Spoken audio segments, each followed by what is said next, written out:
Osez demander le respect de vos pairs, osez dire ce que vous êtes. N'ayez pas honte surtout de ce que vous êtes, n'ayez pas honte de vos émotions et puis surtout, osez dire non quand vous êtes dans une situation qui ne vous convient pas.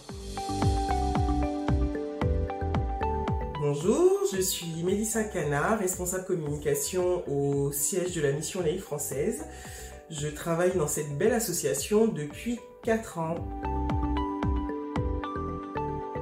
Il y en a plusieurs, mais si je pense à une en particulière, c'est celle quand je suis arrivée en France qui m'a fait me rendre compte que je n'étais pas seulement qu'une femme, j'étais aussi une femme noire.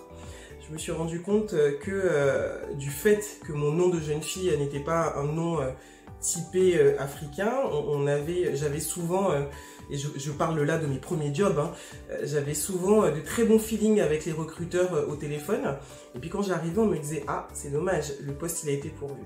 Donc je pense que c'est la première fois où je me suis dit ok, j'arrive dans un endroit, il va falloir que je prouve qui je suis, que je prouve, en plus d'être femme, il va falloir que je prouve que j'ai... que je vaux quelque chose et que je peux apporter quelque chose dans le monde professionnel. Et en partant de ce postulat-là, je suis devenue encore plus celle que l'on appelle la femme forte. Et c'est quand même assez horrible de se dire que les femmes noires sont un peu toutes stigmatisées femmes fortes, mais c'est par la force des choses que l'on arrive un peu avec ce caractère-là. Et ensuite, il y a eu l'avènement de MeToo, qui, je pense, un peu comme tout le monde, nous a fait un peu nous rendre compte que on avait beau être forte, on avait beau faire avoir des actions qui nous donnaient l'impression que l'on arrive à s'imposer dans ce monde professionnel, et que finalement, il y avait des situations qui n'étaient pas normales, il y avait des situations qui nous mettaient mal à l'aise, mais pour une bonne raison. Et j'ai fini par me dire qu'il fallait que j'assume ce postulat de femme forte, de femme noire qui en veut, qui vaut quelque chose et qui doit arrêter de justifier sa présence sur Terre et qui vaut autant que toutes celles autour de moi.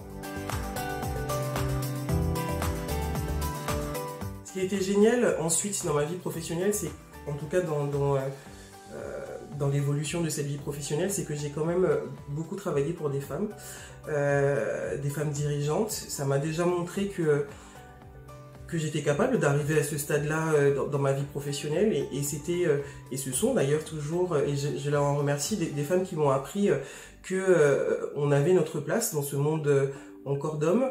Ce sont des femmes brillantes, des femmes qui ont su s'imposer dans leur milieu, qui étaient...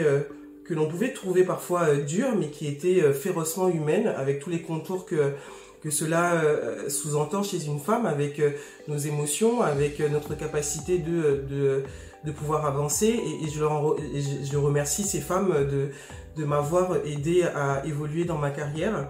Et donc, pour revenir au conseil que je donnerais à la jeune génération aujourd'hui et à celle qui arrive, c'est oser être vous, oser être vous-même, oser... demandez le respect de vos pairs, osez dire ce que vous êtes, n'ayez pas honte surtout de ce que vous êtes, n'ayez pas honte de vos émotions et puis surtout, osez dire non quand vous êtes dans une situation qui ne vous convient pas.